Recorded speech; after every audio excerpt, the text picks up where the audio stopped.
Assalamualaikum warahmatullahi wabarakatuh. Bismillah, alhamdulillah, wa syukrulillah, wassalatu wassalamu ala rasulillah. La haula wala quwata illa billah. Aturan dulur barani wilujeng patepung dangu patepang sora ngalangkungan jomantara dina acara anu maneuh nyaeta dongeng Sunda nu disiarkeun saban dinten di radio siaran pendidikan Barani. Dongeng anu digarap simkuring di radio Barani dina jejer harios Si Gobang, yasana Asep Gun Majalaya. Atuh dulur Barani sadayana sataacan Kang Yus ngalajengkeun carios dongengna bawi raos tunda siapunten ya tina sanes-santen kehilapan kakiranganana imati pangarang imati Kang Yusnya mudah-mudahan katampi wae kalayan kabingahan atuh supados nyangkolong kana waktos sementawis ngintunana dikumkeun heula mangga geura tatan-tatan siapkeun lalawuhna siapkeun koplaina ududna hahaha kabarayun sadayana der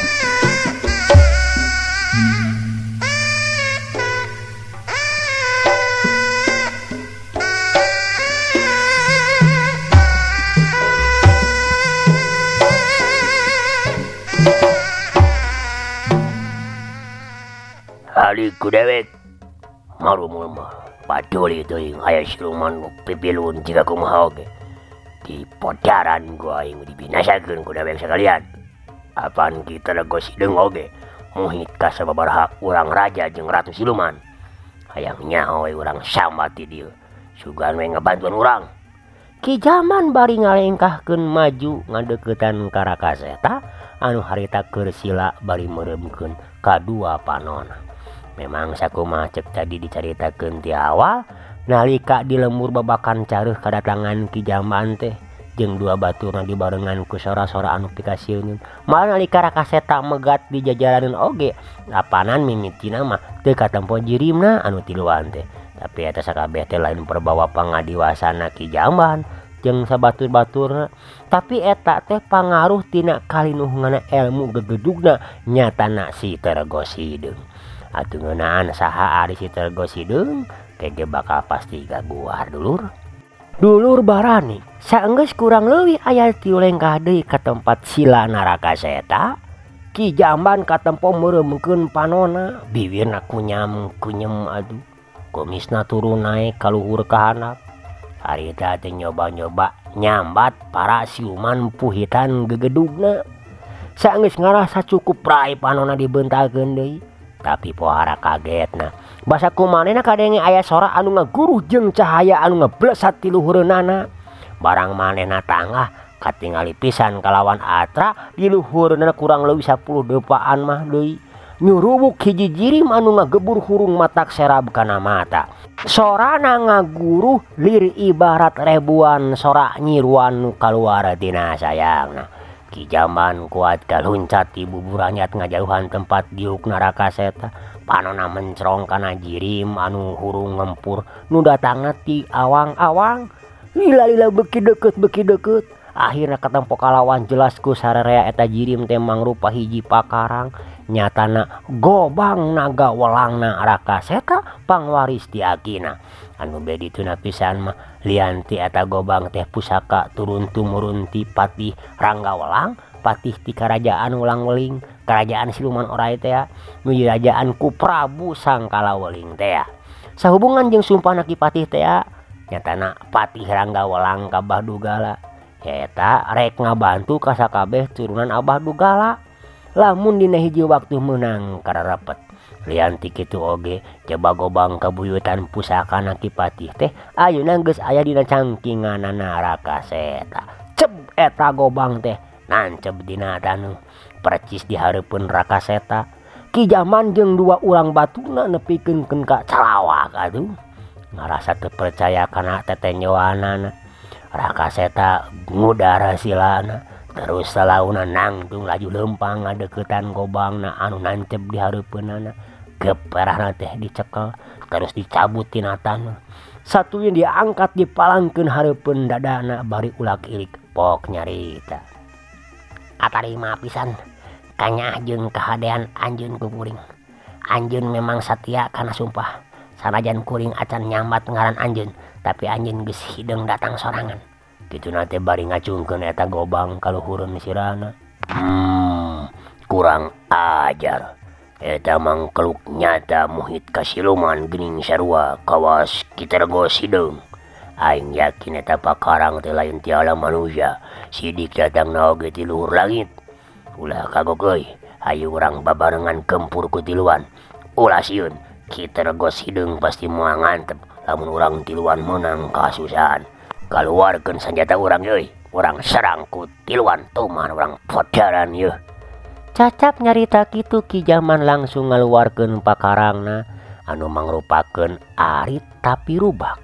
Nya kitu deui Ki Saroji jeung Ki Darsim ngaluarkeun pakarang anu sarua rupana teh siga arit tapi rubak.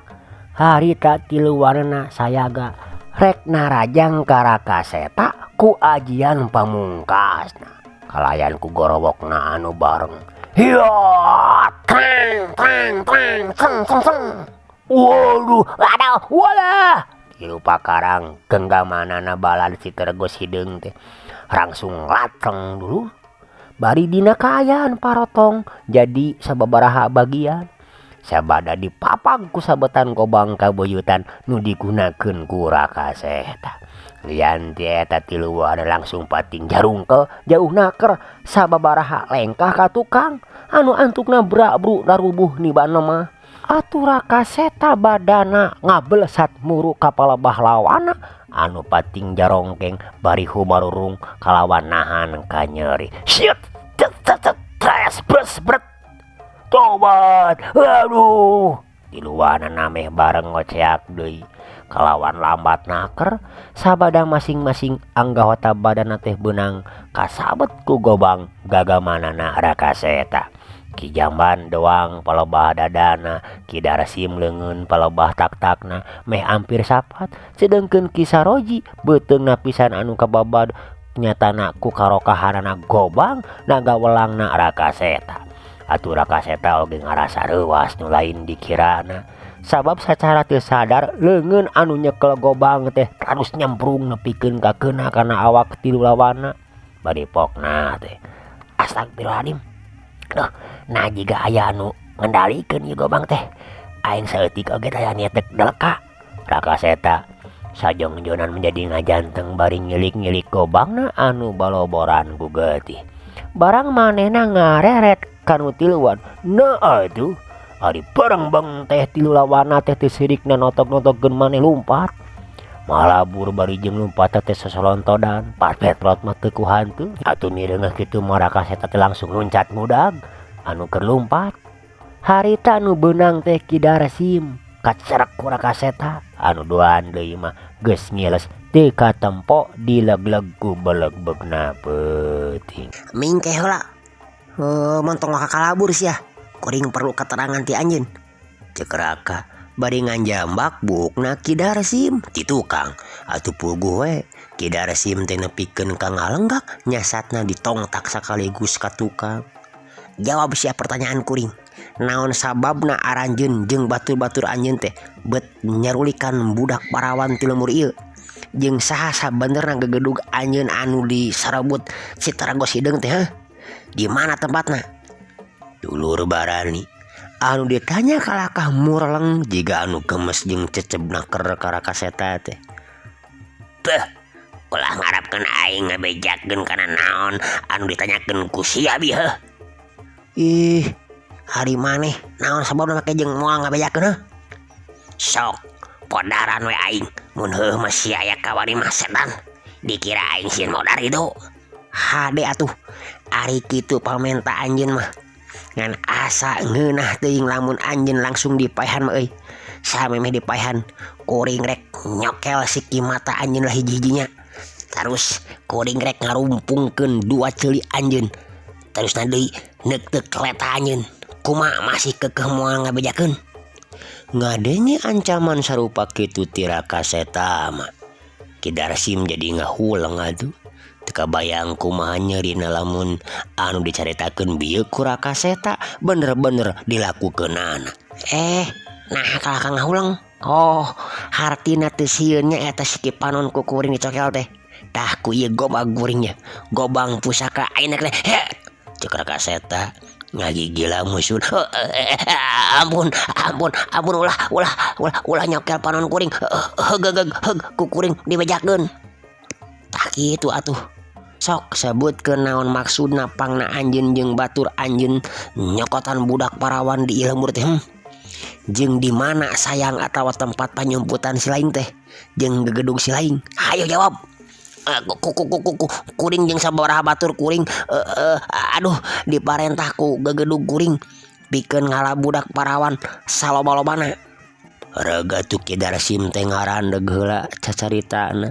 Diselang ku sumengir nahan kanyeri dina leungeunna anu mingkin panas tur nyanyangutan karasana.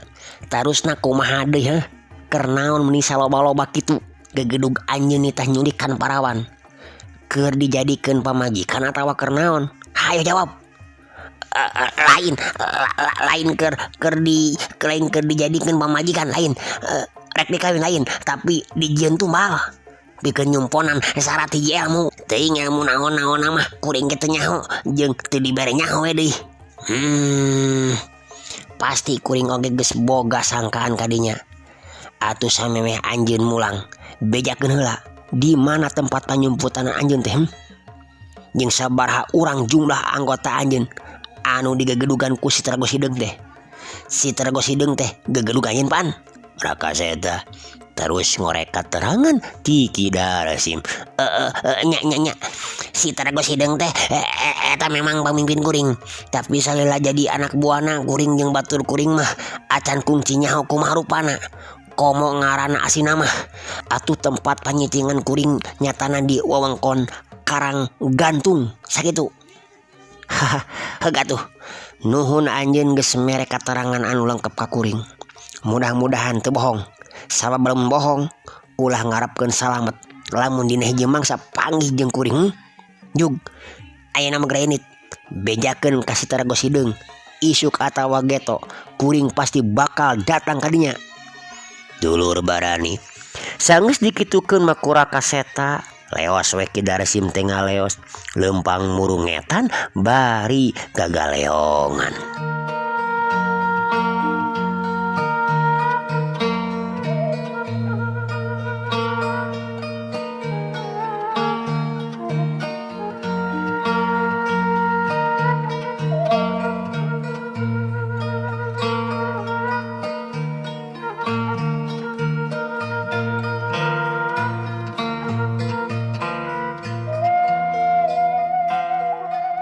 Sangaleosna Ki Darsim ti hareupeun Rakaseta na atuh ari brudul teh sababaraha urang jalma anu nyalampeurkeun ka dinya bari hari weus-weus halayan muji-muji ka Raka. Sing horeng eta teh urang lamur babakan careuh anu tadi pating rariung di buruan Pak RT teh teu labas marulang ka imahna sewang-sewangan sacara susulumputan nyaraksian ti kajauhan kumaha patelakna antara Rakaseta jeung 3 urang anak buah si Taragos Hideung.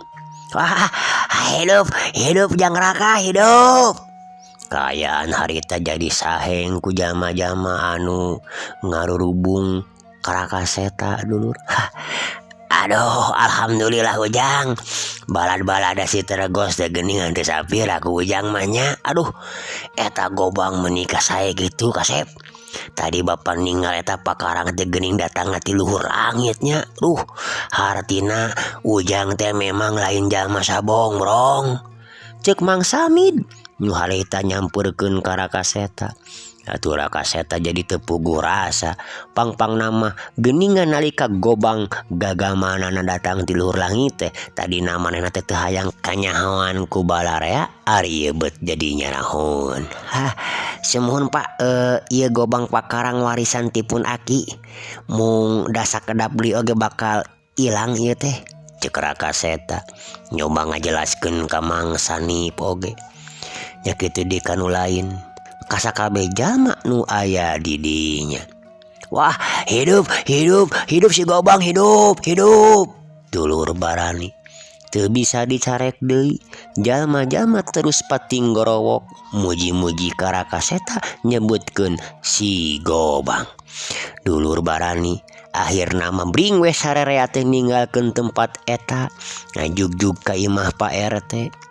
Atuh saenggeus nepi ka imah Pak RT, di dinya geus lumayan loba jalma anu geus ngarumpul di hareupeun imah.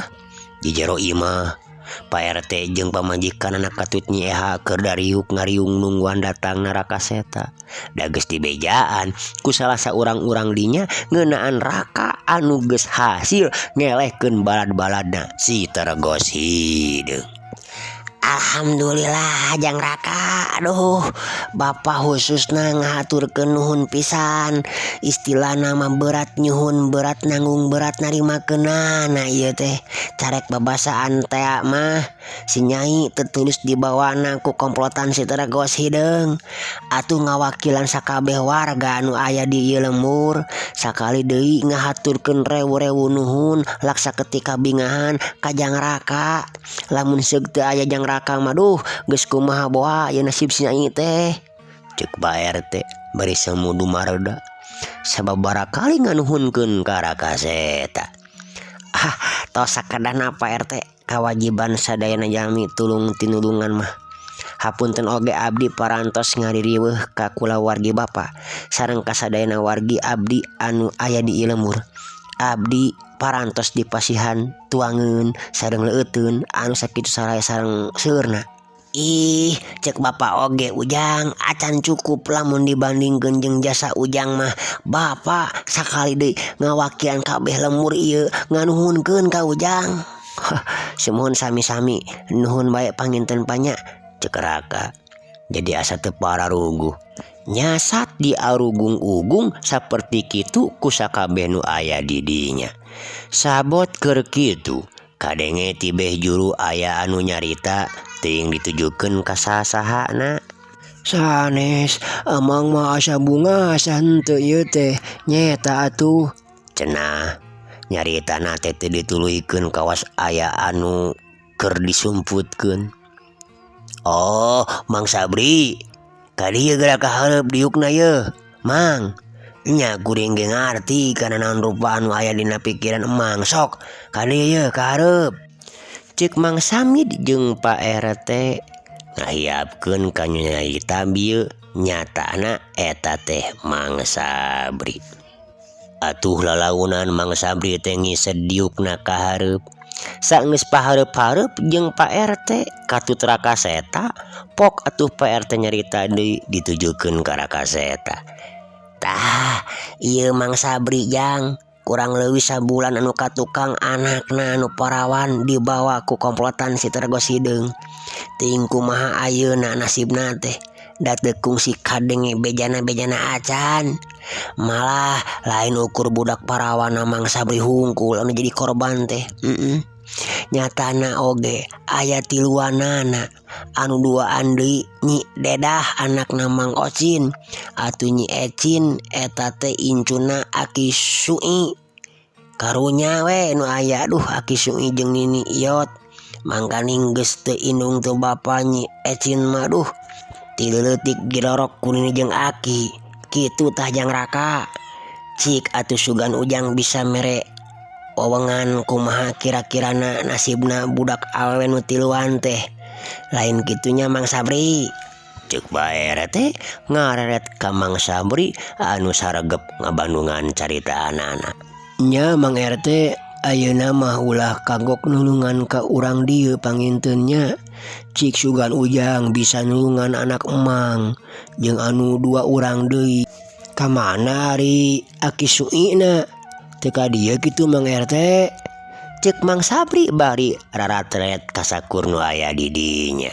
Henteu puguh ge geus 2 poe gering cenah aki sui teh. Teu bisaeun leumpang-leumpang acan tadi teh cenah basa babeberang dilengok ku inungna barudak. Ari Mang Ocin ka dieu teu? Nyahoeun teu yen di lembur urang teh aya Jang Raka? Keur kuli di kota Mang Ocin mah balikna ge meureun samingguan deui cenah. Tapi pamajikanna mah di bejaan ngan teu bisa ka dieu riweuh tuh da boga orok, cek salah saurang warga nyeleungkeung. Nyata kitu Jang, kumaha tah numutkeun Jang Raka? Mang Sabri mungkas carita anak-anak.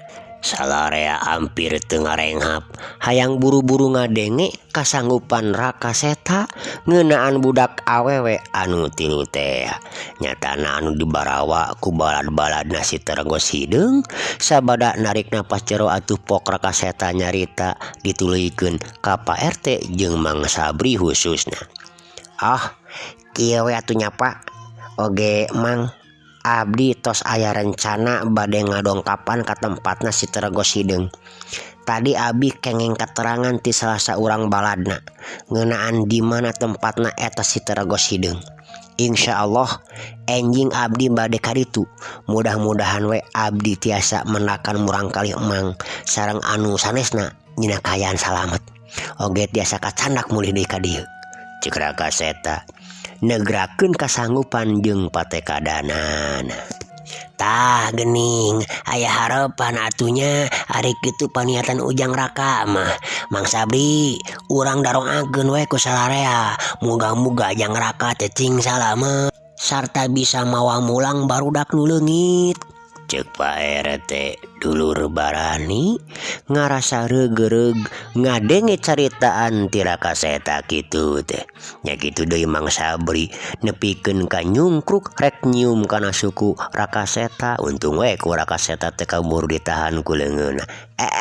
Teu kenging kitu Mang, nganggo bade nyium sampean abis garupi pamali eta teh. Cek Raka Seta bari nyengkatkeun awak Mang Sabri. Duh, hampura Sujang, bakatku ngarasa atoh Mang teh. Hatur nuhun pisan Jang, ujang anu geus hade-hate daek tutulung kanu keur meunang katunggaraan jiga Mang. Geus ulah kaleuwih teuing Mang. Karunya ka Jang Raka na ih, jadi asa teu paruruguheun meureun nya Jang. Sok we atuh ayeuna mah penting ayeuna mah ulah kagok teuing tong sarare we nya. Mending ge urang ngaliwet hitung-hitung pakaulan khususna keluarga kuring. Umumna mah sakabeh warga babakan careuh. Kumaha satuju? Satuju lah, setuju. Asik euy ngaliwet euy. Daria, tewak tah hayam sileng euy. Anu borontok teh euy. Urang pencit hitung-hitung pakaulan we. Cik saurang pamuda nu aya di luar. Siap lah. Ayo antar ku si laing nawakna euy lingas si borontok mah. Cek baturna nu saurang deui. Kelah Jang, Bapak teh aya kapanasaran. Anu mana rek nanyakeun sakeuli ka ujang ieu teh. Cek Mang Samid anu tata diukur ngabandungan teh harita kakara milu mairan. Aya pertarosan perkawis naon teh apa? Raka Seta ngareret ka Mang Samid. Eta taeun.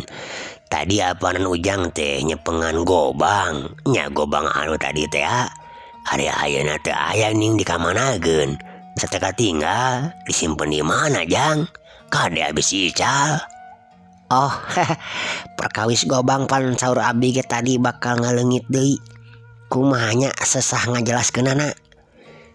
Geus bae teu kudu pikiran atuh Mang Samid. Eta manusia pribadina Jang Raka meureun. Ulah tetelepek ting hayang nyaho. Hese cenah ngajelaskeunana. cek Bang RT oge milu ngajelaskeun ka Mang Samid. Oh nya tuh hari gitu mah kuring masa tadina ngingetan bisi di mana sokna gitu. Ayo ke leungit. Tadi cek Jang Raka cenah geus nyaho tempat cicingna komplotan si Terenggo Sideungnya. Di mana cenah eta teh Jang tempatna? Cek Mang Samid ngalengorkeun omonganana. Di Karanggantung cenah, saur baladna si Terenggo Sideung mah. Urang bujengan ka tempat eta we anjing ku abdi. Leres atana nabi bohong nama nya upami telepat mah daerah Bojong Beciknya Karanggantung teh Pak. Wawangkon wetan sanes. Nya didinya. Wah ada arapaleun ka Karanggantung mah nanyakeun oge pasti loba nuduhkeun tapi asa teu mungkin cek bapa mah jama samodel si Terenggo Sideung cicing di tempat anu kagiridig saban poe ku jelema cek Mang Samid. Ya make jeung mustahil sagala ada Karanggantung teh lega buat tiba lebah manana tempat caricingna teh paling oge dihandapkeun jungkrang cek kuring mah. Oh mohon tiasa janten kitu da pangemut abi ge pasti di tempat anu nyingkur caricingna teh. Temara kaseta mungkas carita anana. Dulur barani nu sati kanca dangu nu satuhu baraya nu satia di mana bae ayana mugi kabeku kabingahnya. Atuh anu saterusna mah salarea teh pakpik pekwe. Padaek-daek kupak keprek ngahurungkeun suluh ngahajanyeun haweuna oge di buruan. Mang Samid cukah cikih ngokojoan barudak anu ngaraliwet atuh di buruan oge. Jadi rame dulur Pak RT nepikeun ka nyeungeut patromak sagala. Kaayaan peuting harita jadi haneuteun. Lampu patromak mabrak nyaangan kasakuliah buruan. Urang dinya hampir satengahna milu campu kolot budak awewe lalaki tungkem di barungku eak-eakan bari hareureuy. Maklum barudak ngoranu keur mejeuna. Asa aya kesempatan ku ayana acara dadakan ngaliwat saperti kitu teh. Malah aya anu pating salingker kanu parowek sagala rupa tuh. Poharanya dulur barani malah nyikiran ti oge aya kadinya da diajakan ku indungna pedah Mang Samid salakina acan mol-mol keneh balik ka imah atuh puguh we nyeha anu keur jongjon ngobrol paduduan jeung Raka teh. Nalika ningali Kiranti unggah ka imahna teh bari langsung ngadeukeutan ka Raka Seta teh. Teu duwe pas samona jadi robah bakatut haseum dulur asa karabut meureun jajaka anu keur diincerna teh. Komo basa ningali Raka bangun anu gegetna keur dina sajeroning ngobrol jeung Kiranti. Beuki we hatena Nyi Eha teh asa direrab ku seuneu timburu anu ngagugudug teu pupuguh di sajeroning dadana. Akang, engkin upami tos beres tuang liwat mah uih ka bumi abdi dewe nya. Kamarna ge tos diberesan. Ios abdi kulemna sareng emak. Ceuk Kiranti nyaritana kituna teh di barungku imut anu kareueut. Matak ngalanya pikeun Raka Seta anu maling-maling reret tadi keneh kana beungeut Kiranti. Tong ka ditu Kang di dieu we. Di dieu oge da lega atuh rek mondok mah. Kagok-kagok make jeung kudu kateun maneh sagala ieu Ranti. Ceuk Nyi Eha geus teu bisa dinyumputkeun ka keheulna ka Kiranti. Oh gitunya teteh. Muhun atuh nya kumaha Kang Raka we ketang eta mah. Tembal Kiranti sikepna teu robah dulur. Tetep wae marah mai bari imut. Pamang sigana wengi ieu mah akang oge da moal kulem Nyi. Sakedap dige subuh urang di dieu we di bumi Pak RT ngobrol rame-rame sasarengan. Etang-etang sirih akrobegeun kitu tah supados langkung raket tali silaturahim antawis akang sareng urang dieu sadayana. Tema Raka Seta manehna oge tetep sikepna bear marah mai teu kapangaruhan ku omongan Nyi Eha tadi. Sanajan ari hatena mah Raka Seta ge asa geus bisa neguh kana parasaan Nyi Eha ka manehna waktu harita.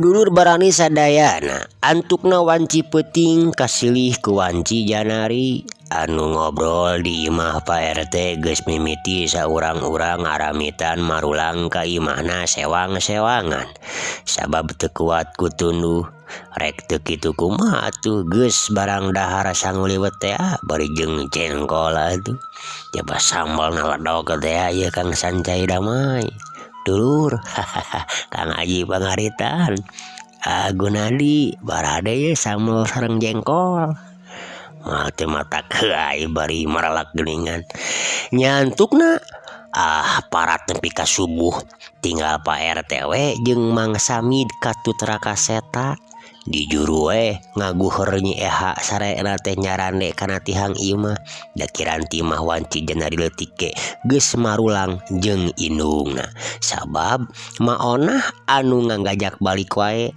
pokna teh melang di imah eueuh sasaha padahal sanya nama kiranti teh masih keneh betaheun keneh nepi ka subuh oge ari kangaran ngobrol jeung anu dipisuka teh atuh saenggeus kiranti marulang jeung indungna nyi Eha asa boga kasempetan hatena teh geus bungangang bakal luasa ngobrol paduduaan jeung Rakaseta ngan aya ku edas Rakaseta teh kawas anu teu pati purun ngobrol jeung manehna kala jiga anu ngahaja we ngajauhan ngadon uplek guneman jeung bapana nyatana Pak RT oge jeung Mang Samid atuh ari nyi Eha anu ngadeukeutan diukna mah teu pati dipirose antukna anu garuneman teh kasapih ku durug-dugna bedug subuh nu disusul ku sora adzan atuh Rakaseta jeung Pak RT katut Mang Samid carengkat tina diukna laju muru ka pancuran rek bebersih mandi pikeun ngalaksanakeun ibadah salat subuh.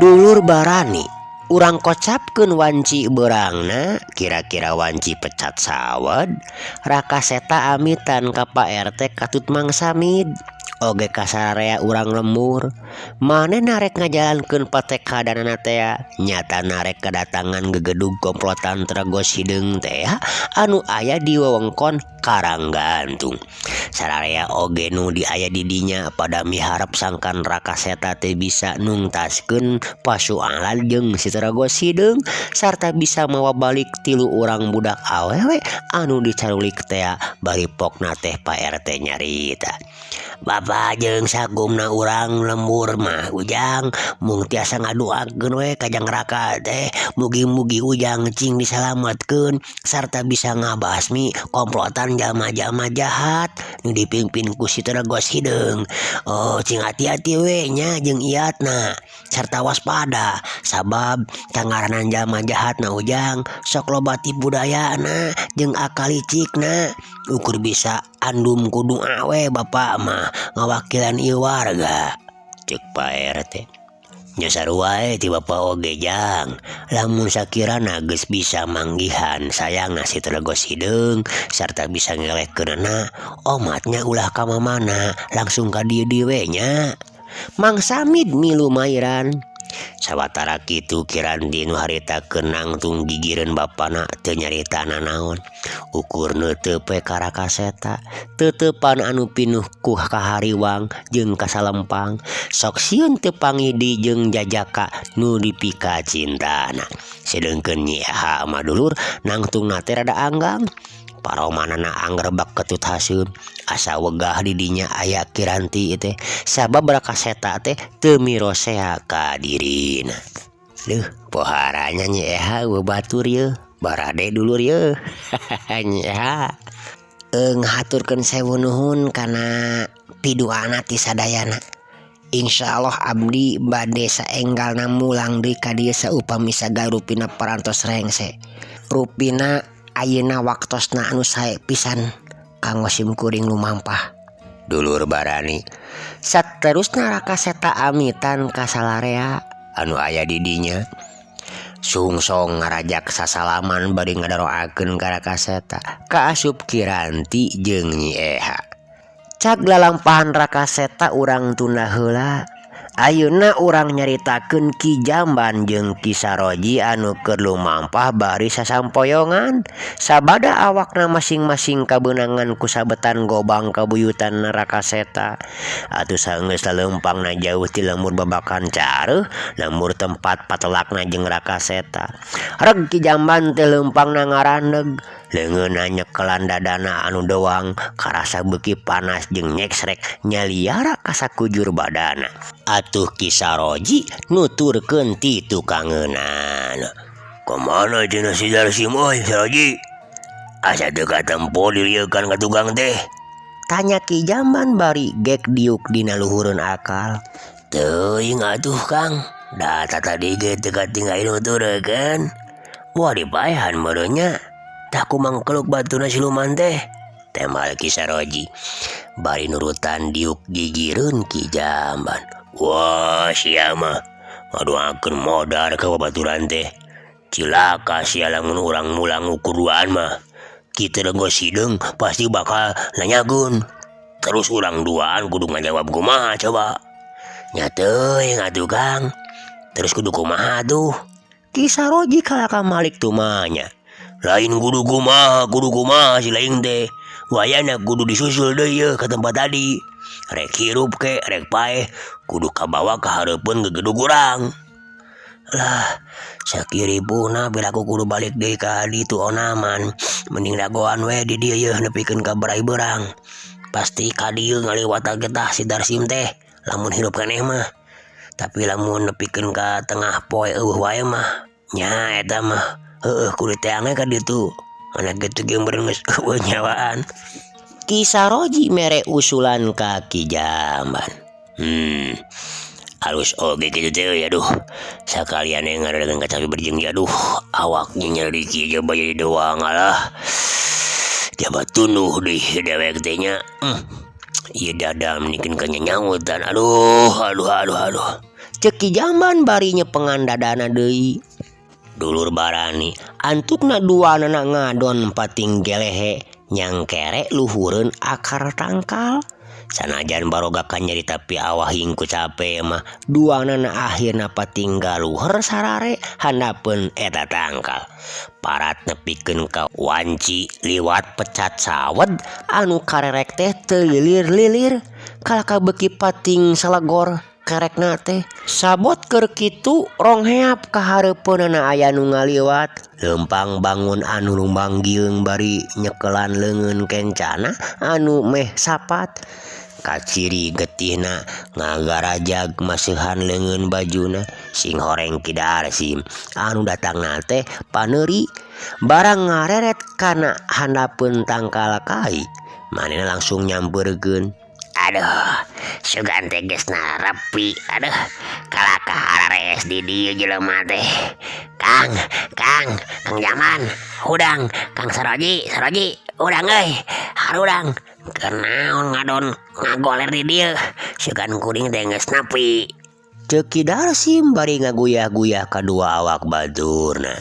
Oh, ngajedog sia aing keur ngimpi deuleu. Ulah bakal dihudangkeun can tamat. Tembak Ki Jamban. Panonna mah tetep peureum. Bisa nyaok gitu akang mah keur ngimpi naon Kang? Uing bejaan atuh. Ngimpi bobogohan jeung randang lainnya. Ceuk Ki Darsim. Asa kagugu meureun ku caritaan Ki Jamban anu nyebutkeun keur ngimpi majarkeun teh. Aya-aya wae deurnya pohara. Ngajedog sia mondong hayang nyaho si laing mah jambelah ulah ngomong. Ngaganggu wae sia. Aing keur ngimpi ngeunah teh. Cacap nyarita kitu kudinya Ki Jamban teh udang. Panonna runcang rinceg bari gigisik. Barang sidik di hareupeunna teh aya Ki Darsim, pok manehna nyarita. Oh, si laing mah geus datang geuningan Darsim. Geus salembang tadi nama eujugan teh pae si laing teh. Kagak abah nyarita teh akang mah aduh. Ngadoakeun pae ka uing. Eta si Saroji hudangkeun lah kieu Kang. Oh, nya hudangkeun we atuh ku si laing geus beurang deh. Aduh, mangkaning urang ieu geus beurang ting can mulang ka marga seuh. Sakalian urang laporan we ka kitu Rego Sideung ngeunaan mangkeluk nu penting tadi. Si Gobang teh ya. Oh, teh nyaho ngaranna mah si Gobang we lah. Meh tereh nyebutna.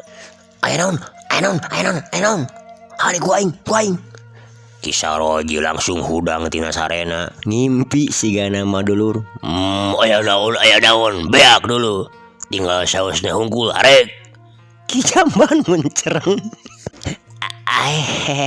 Sugan teh eta geuning Ki Darsim geus aya di dieu. Kumaha teu kurang naon? Ki Saroji mencrong kana beungeutna Ki Darsim. Tena naon bugu koko dampir buntung yeuh. Hayu Kang ah. Urang ngeureuyeuh we bisi kaburu hujan manten yeuh. Ki Darsim kituna teh bari ngalengkah leumpang. Atuh Ki Jamban teh nyarita deui manehna oge indit ti dinya dituturkeun ku Ki Saroji ngicik tukangeunana. Muru ka tempat panyicinganana Ki Rego Sideung salaku gegedug manehna. Euleuh waktosna kabujeng seep dulur. Caga atuh cariyos dongeng Sunda dina jejer cariyos si Gobang karyana Gun. Urang simpen heula di handeuleuum sieum, urang tunda di hanjuang siang. Paranti nyokot ningalkeun ka payun urang guar deui. Kang Yus ngaturkeun reun nuhun saketika bingahan kalayan undur kantun. Wassalamualaikum warahmatullahi wabarakatuh. Permios.